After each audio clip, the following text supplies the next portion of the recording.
Vlog Delhi to Vietnam का ही है, but last year जब मैं दिल्ली गई थी तो कुछ वीडियोस रह गए थे दिल्ली की, वो मैं मर्ज कर रही हूँ यहाँ पे। शौमित जा रहा था मुझे बस स्टॉप छोड़ने के लिए दिल्ली के लिए। कैसा था माँ का मिठाई? मिठाई कैसा था? बता ना मामा, कैसा था? बता ना मम्मी का मिठाई। हाँ मामा बोले ना, कैसा था मम्मी का मिठाई? हाँ? अच्छा है। मामी खा रही है, मामा ने खाया ही नहीं है। और ये खा रहे 1 किलो गुड़ वाला। मामा जल्दी से लड्डू खा लीजिए, बात खत्म कीजिए। अब जिद मत करो, लड्डू खाओ। वो देखो लड्डू रखा हुआ है। शकल बना उधर। माँ लड्डू खा रहे, देखिए मामा।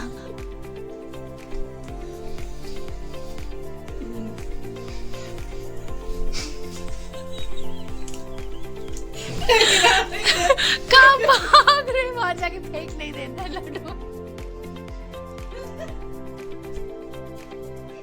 कैसा लगा स्वाद मामा? चीनी कितना है? बोला था सही दीदी को। कैसा लगा? रोना नहीं था मामा, रो ही देंगे लगता है थोड़ा देर।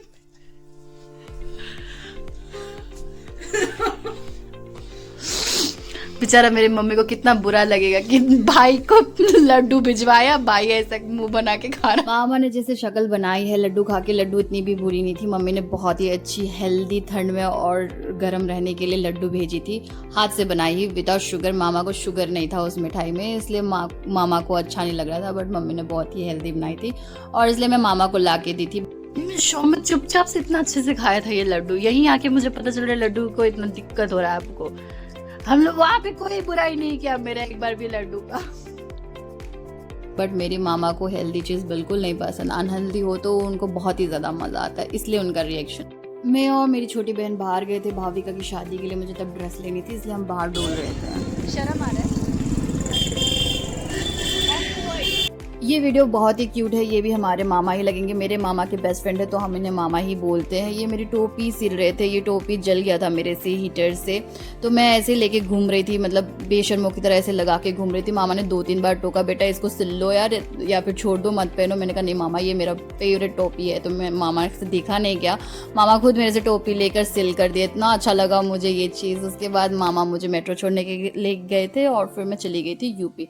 अब व्लॉगिंग स्टार्ट है यहाँ से दिल्ली टू वियतनाम का। ये प्रीवियस ईयर का वीडियो था जो कि मैंने मर्ज किया, और मैं पहुँच गई थी चंडीगढ़ से दिल्ली रात को नहीं, सुबह 4:30 बजे, और बारिश हो रखी थी, इसकी वजह से इतना ज़्यादा कीचड़ काचड़ हो रखा था। और मैं बोली थी कि फरीदाबाद का रेलवे स्टेशन इतनी घटिया है, मतलब कहाँ से घुसना है कहाँ से निकलना है कुछ समझ में नहीं आ रहा था, और शायद रात की वजह से या क्या, बट बिल्कुल भी अच्छी नहीं लगी मुझे रेलवे स्टेशन।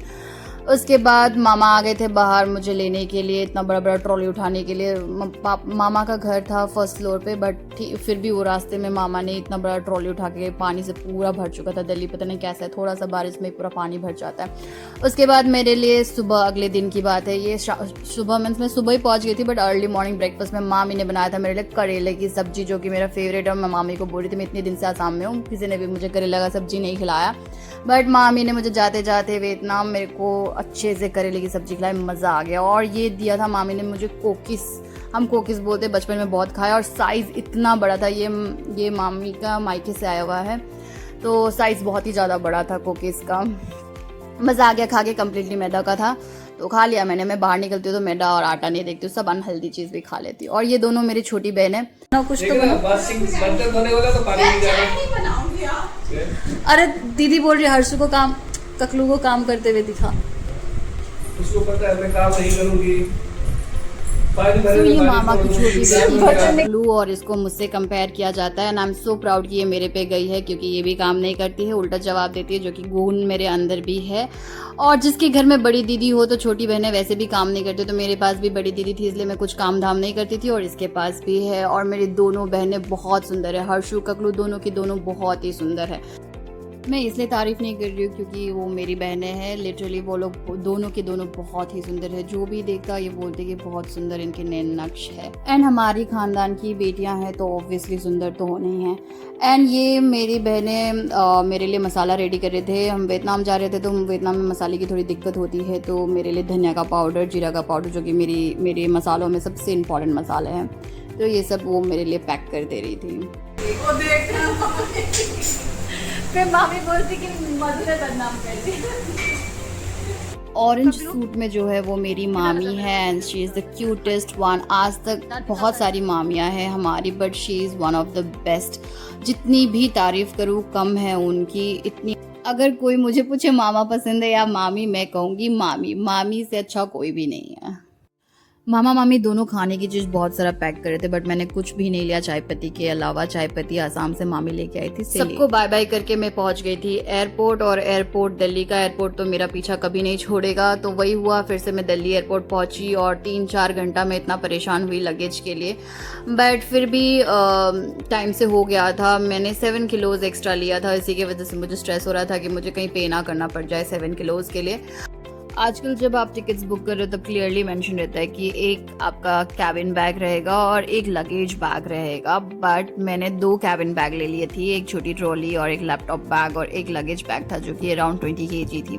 मैंने कैरी की थी 7 kg एक्स्ट्रा। एक लैपटॉप बैग में 7 kg और ट्रॉली, छोटी वाली ट्रॉली में मैंने 7 kg, और दोनों मुझे कैबिन में ले जाना था, इसलिए मैं इतना ज़्यादा स्ट्रेस थी। बट वो भी मैनेज हो गया क्योंकि मेरे पीछे जो अंकल खड़े थे वो भी सेम ही फ्लाइट ले रहे थे और उनका ऊपर में कोई लगेज नहीं था। आई मीन ऊपर कैबिन बैग में वो कुछ भी नहीं ले रहे थे और एक बैग था वो लगेज में ड्रॉप कर रहे थे। तो मैंने उनको रिक्वेस्ट किया कि आप मेरा बैग ले लोगे, तो उन्होंने बैग ले लिया था, तो कुछ इतना ज़्यादा प्रॉब्लम नहीं हुआ, किसी ने कुछ नहीं बोला। मैं मतलब 7 kg एक्स्ट्रा बहुत आराम से लेके आई विदाउट पेइंग। सिक्योरिटी चेकिंग हो गई थी, इमिग्रेशन का काम हो गया था। उसके बाद मैं फ्रेशन अप होके फिर आराम से घूम रही थी एयरपोर्ट में। 2 घंटे 1.5 आवर था मेरे पास। मैं मस्त खाई पी और फिर आराम से फ्लाइट ली और वियतनाम के लिए। 12:05 की मेरी फ़्लाइट थी, और जो कि लैंड कराती मेरी 4.5 आवर के बाद, और तब बज रहे थे वियतनाम में 5:30। वियतनाम के 5:30 को मैं लैंड की, और ये है एयरपोर्ट वियतनाम का, जो कि काफ़ी सुंदर एयरपोर्ट है। और मैं इतना ज़्यादा एक्सप्लोर नहीं की क्योंकि मेरा अभी राइट नाउ एग्ज़िट हो रहा था। एग्ज़िट में ज़्यादा एक्सप्लोर नहीं कर सकते हो, जब आप एंटर करते हो तो बहुत कुछ दिखता है, तो बस ये एग्ज़िट था। जैसे एंट्री के टाइम में स्टैंप लगती है वैसे एग्ज़िट के टाइम में भी स्टैंप लगानी थी। इमिग्रेशन डिपार्टमेंट के पास गए हम लोग, एक लंबी लाइन थी, बट इंडिया से तो जल्दी हो गई थी, तो फटाफट स्टैंप लगाया और मैं निकल गई बाहर लगेज लेके। और शौमित आ चुका था, उसको मैं वीडियो रिकॉर्ड नहीं कर पाई क्योंकि दोनों हाथ में बैग था, तो मैं रिकॉर्ड नहीं कर पाई। तो उससे मिलने के बाद मैंने रिकॉर्ड किया। बहुत ज़्यादा शाई हो रखा है शौमित, बोल रहा मुझे वीडियो में रिकॉर्ड मत कर यार। कैब आ गई थी और कैब लेके निकल गए हम रूम की तरफ। जब मैं सिटी में एंट्री की बहुत मज़ा आया क्योंकि एक तो साफ़ सफाई देख के वैसे दिल खुश हो जाता है, दूसरी बात इतना ग्रीनरी है, तीसरी बात मुझे मकाओ याद आ रहा था। मैं मकाओ को उतना ज़्यादा एक्सप्लोर नहीं कर पाई। एक्सप्लोर किया बट मैंने रिकॉर्ड नहीं किया। मुझे आजकल हर चीज़ें रिकॉर्ड कर लूँ तो ज़्यादा सेटिस्फेक्शन होता है, तब मैं रिकॉर्ड नहीं की थी। तो अब मैं एक एक मोमेंट कैप्चर करने वाली हूँ, हर चीज़ रिकॉर्ड करने वाली हूँ। एंड यस, एक और चीज़ बहुत अच्छी लगती है इंडिया में, जैसे आप कैब में भी बैठे तो चूँ चा टा टा ये सब जो बजती है बिल्कुल भी नहीं बज रही थी। रूम के पास हम पहुंच गए थे और शौमित भी फर्स्ट टाइम ही ये रूम पे रहने वाला है, इतने दिन से वो भी इसमें नहीं रह रहा था। और अभी मेरा बालकनी दिखेगा जो कि बहुत ही सुंदर है। रूम में कभी और दिन दिखाऊंगी, बट बालकनी देख के दिल खुश हो गया। सामने मंदिर है, इतना ग्रीनरी है, ट्रेडमिल भी बाहर है, मज़े आ गए। ये उसी रात की वीडियो है। रात के 2:30 को मैं और शौमित बाहर निकले थे, बस ऐसे ही घूमते फिरते पार्क की तरफ चले गए थे। काफ़ी लंबे गैप के बाद हम ऐसे रात को बाहर निकले हैं 2:30-3:30 के अराउंड। हम बैंगलोर में भी अराउंड 2:30-3:30 तो नहीं जाते थे, सेफ्टी नहीं लगता था, बट यहाँ पे ऐसी कोई टेंशन नहीं रहती थी, पूरी तरह से सेफ़ है। और हम निकल गए थे पार्क की तरफ, बहुत अच्छा लगा। बारिश की वजह से मौसम बहुत ही ज़्यादा अच्छा हो रखा था एंड वी वेर एन्जॉइंग। और यहाँ पे 3-3:30 बजे लोग मछली पकड़ रहे थे। जैसे कि पाक देख के मज़ा ही आ गया, क्योंकि इतना साफ़ सुथरा देख के वैसे मज़ा आ जाता है। बार बार इंडिया याद आ रहा था, इंडिया में बिल्कुल भी मेंटेनेंस नहीं है और यहाँ मस्त साफ़ सुथरा था। और यही लोग थे जो मछली पकड़ रहे थे, और बाद में वीडियो में दिखेगा वो इंसान इतना बड़ा मछली पकड़ के लेके गए थे, बाप रे।